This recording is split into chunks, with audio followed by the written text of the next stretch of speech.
Assalamualaikum warahmatullahi wabarakatuh. Saya Indriani dari kelas 12 IPS 1. Di dalam video ini saya akan menjelaskan materi tentang kromosom, gen, DNA, dan RNA. Melakukan pengamatan terakhir, saya akan menjelaskan perbedaan gen, DNA, dan RNA. Baik, langsung saja kita ke materi pertama. Pertama adalah penebalan benang-benang kromosom. Ketika pembelahan sel terjadi disusun oleh protein. Kromosom terbagi dua, yaitu autosom dan donosom. Autosom merupakan kromosom yang berperan dalam penentuan bentuk fisik atau jenis kelamin. Sedangkan donosom adalah kromosom yang berperan menentukan jenis kelamin. Bagian-bagian kromosom terbagi tiga, yaitu kromatin, sentromer, dan kromatofor. Kromatin merupakan salah satu dari dua elemen yang merupakan hasil replikasi kromosom. Sentromer ini adalah pusat kromosom dan tempat melekatnya benang spikal.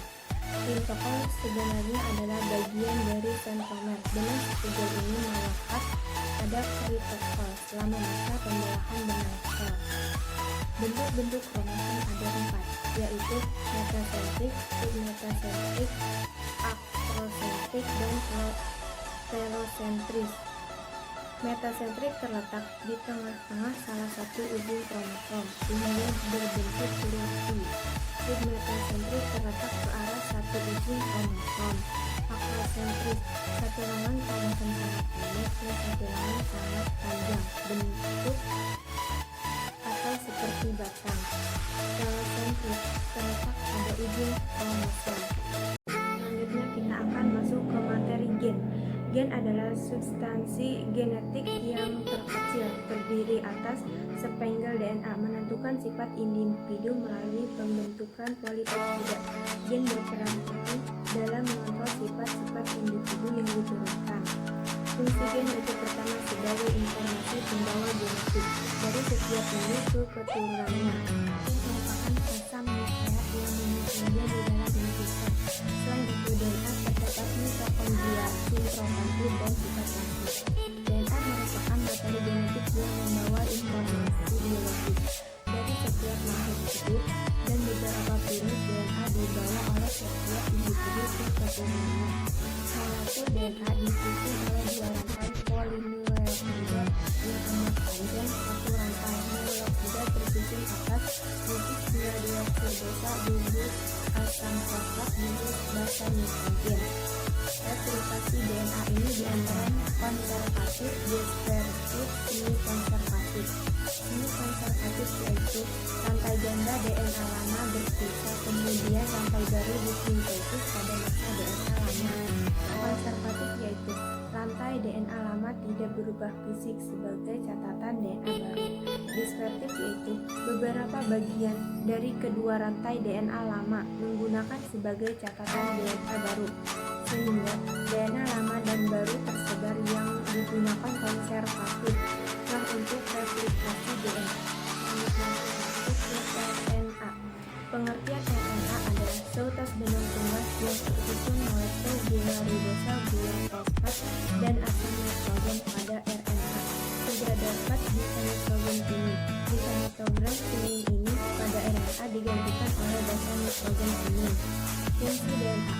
Peran dalam proses sintesis protein di dalam sel. Akan tetapi beberapa jenis virus RNA berperan seperti DNA untuk membawa informasi genetik. Macam-macam RNA, ada RNA genetik dan RNA non-genetik. RNA genetik yaitu yang berperan seperti DNA dalam membawa informasi genetik. RNA non-genetik yaitu RNA yang hanya berperan dalam sintesis dan protein. Jenis RNA non-genetik yaitu RNA atau duta RNA. Fungsinya dari RNA adalah membawa kode genetik atau kode inti sel atau sitoplasma. RNA pemindah atau RNA. Yang kedua, saya akan melakukan pengamatan ayam dan perbedaan fisiknya. Baik, saya akan melakukan pengamatan ayam. Yang pertama, bentuk bulu. Yang satu agak kecoklat-coklatan dan agak hitam. Yang satu putih-putihan, yaitu jenggernya, yang satu agak tebal dan panjang, yang satu agak kecil. Matanya, yang satu hitam dan keoren-orenan, dan satu lagi hitam keoren-orenan. DNA dan RNA dari strukturnya. DNA adalah double helix dan RNA adalah tunggal.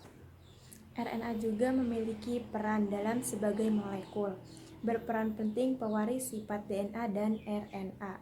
Tentu memiliki karakteristik yang serupa, keduanya termasuk ke dalam polimer. Asam nukleat dan DNA dan RNA merupakan rantai polimer dengan resur yang bergantian. Terakhir, DNA dan RNA terlibat dalam sintesis terakhir, baik secara langsung maupun tidak langsung. Radiasi atau bentuk alternatif dari gen-gen disebut alel, sifat atau karakteristik yang bisa dilihat oleh mata.